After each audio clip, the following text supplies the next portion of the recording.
Bonjour et bienvenue dans cette nouvelle vidéo de la série Formation COBOL sous ZOS. Dans cette séance, on va parler des structures itératives. Les structures itératives, ou répétitives, sont des instructions utilisées pour exprimer des traitements itératifs. C'est-à-dire des traitements qui se répètent. Théoriquement, on a deux types d'itération. Itération complète est utilisée lorsque le nombre de répétitions est connu à l'avance. Itération à condition d'arrêt est utilisée lorsqu'on a une répétition, mais on ne connaît pas combien de fois on va répéter. La plupart des langages de programmation ont plusieurs mots-clés pour exprimer l'itération, while, for, repeat, qui facilitent la création de différents types de structures d'itération.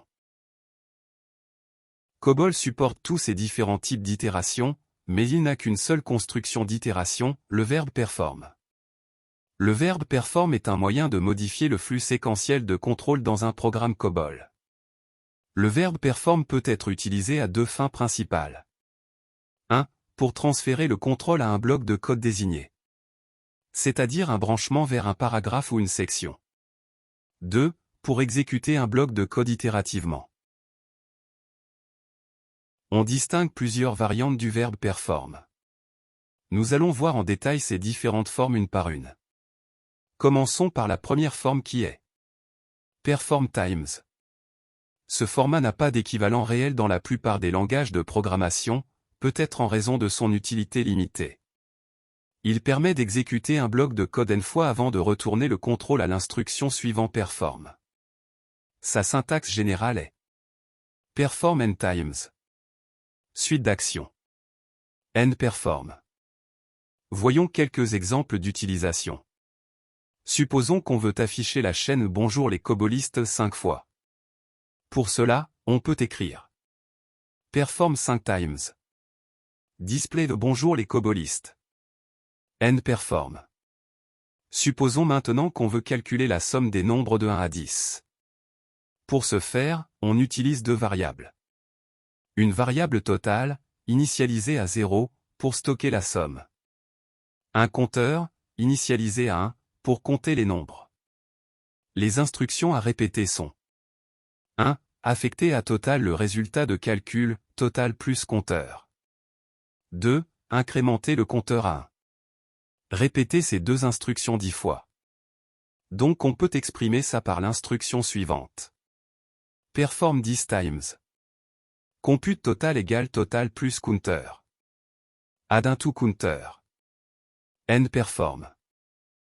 Voyons maintenant comment utiliser le verbe perform pour faire un branchement vers un paragraphe. Notez que les paragraphes sont très utilisés en COBOL, ils permettent de rendre le programme plus lisible. Revenons à notre premier exemple. Dans ce cas, l'action d'affichage Bonjour les cobolistes sera réalisée par un paragraphe appelé afficher. Et dans la procédure division, on va répéter l'action de branchement vers ce paragraphe 5 fois. À chaque branchement, on exécute les instructions dans le paragraphe puis on revient à la procédure division. Une fois on a fini le nombre de répétitions, on passe à exécuter les instructions qui sont après n perform. Donc on peut écrire procédure division. Perform 5 times. Perform affiché. N perform. Display de retour au programme. Stop run. Affiché. Display Bonjour les cobolistes. Exit. La deuxième variante de perform est perform true. En fait, ce n'est pas une construction itérative, mais elle permet d'exécuter un ensemble d'instructions contenues entre deux paragraphes ou deux sections. Lorsque la fin du bloc est atteinte, le contrôle revient à l'instruction immédiatement après perform. Voici sa syntaxe générale. Prenons toujours l'exemple qui demande de calculer la somme des nombres de 1 à 10. On va utiliser deux paragraphes. Une s'appelle deb calculé et l'autre fin calculé. L'instruction perform demande à l'ordinateur d'exécuter les instructions se trouvant entre les deux paragraphes. À la fin du bloc, le contrôle revient à l'instruction après perform. C'est-à-dire, l'instruction d'affichage de la variable totale qui est égale à 55. Donc, on peut écrire procédure division. Perform deb calculé thru fin calculé. Display total égale total. Stop run. Deb calculé. Perform this times. Compute total égale total plus counter. Add into counter. End perform. Fin calculé. Exit. On passe maintenant à la troisième variante. Perform until. Ce format permet de répéter un traitement jusqu'à ce qu'une condition soit remplie. Plusieurs formes sont offertes. Forme 1. Perform non bloc until condition. Ou bien perform until condition. Suite d'actions. End perform. Prenons toujours notre fameux exemple. Calculer la somme des nombres de 1 à 10. On utilise deux variables total et counter. L'initialisation de ces deux variables peut se faire soit dans la déclaration en utilisant la clause value ou bien dans la procédure division par l'instruction move. Pour calculer la somme, l'instruction perform effectue un branchement vers le paragraphe calculé.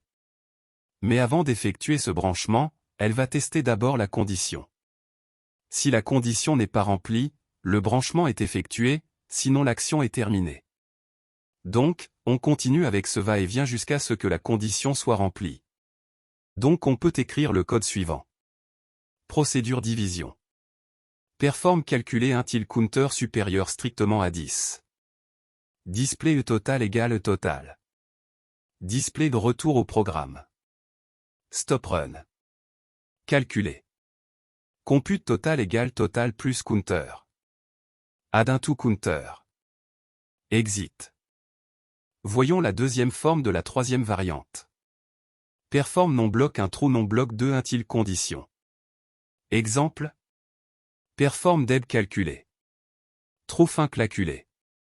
Until counter supérieur strictement à 10. Deb calculé. Compute total égale total plus counter. Add into counter. Fin calculé. Exit. Forme 3.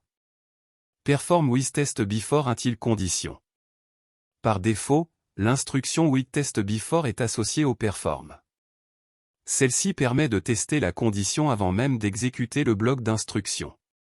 C'est-à-dire cette forme est équivalente à forme 1. Exemple. Perform with test before until counter supérieur strictement à 10. Compute total égale total plus counter. Add into counter. END perform.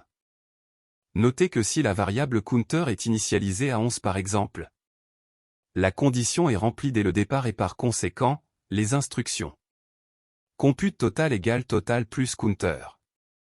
Add into counter ne seront pas exécutées. On passe directement à exécuter l'instruction display total égale total, qui sera égale à 0. Forme 4. Perform with test after until condition. Cette forme permet de tester la condition après un premier passage dans le bloc d'instruction. Exemple. Perform with test after until counter supérieur strictement à 10. Compute total égale total plus counter. Add into counter. End perform. Dans ce cas, le bloc d'instruction est exécuté au moins une fois avant de tester la condition d'arrêt. Notez que si on initialise counter à 11, par exemple, les instructions du perform seront exécutées avant de tester la condition, et le total sera égal à 11, portant counter est supérieur strictement à 10. Voyons la dernière variante du verbe perform. Perform, varying. Elle permet de répéter un traitement un nombre de fois connu à l'avance. C'est l'équivalent du boucle for dans d'autres langages. Forme.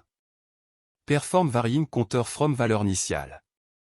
By incrément until condition. Suite d'actions. End perform. Exemple. Calculer la somme des nombres de 1 à 10. 0 un total pic 9, 2, value 0. 0 un counter pic 9, 2. Procédure division. Perform varying counter from un by à until counter supérieur à 10. Compute total égale total plus counter. Add into counter. End perform. Display total égale total. Display de retour au programme. Stop run. Remarquez ici que counter n'est pas initialisé à la déclaration, mais il est initialisé dans l'instruction perform par la clause from. Le pas d'avancement est précisé par la clause by. Voilà, c'est la fin de cette séance dans laquelle on a fait un tour d'horizon sur les structures itératives et les différentes variantes du verbe perform. La séance prochaine sera une séance pratique sur toutes les notions théoriques qu'on a vues jusqu'à maintenant. À très bientôt.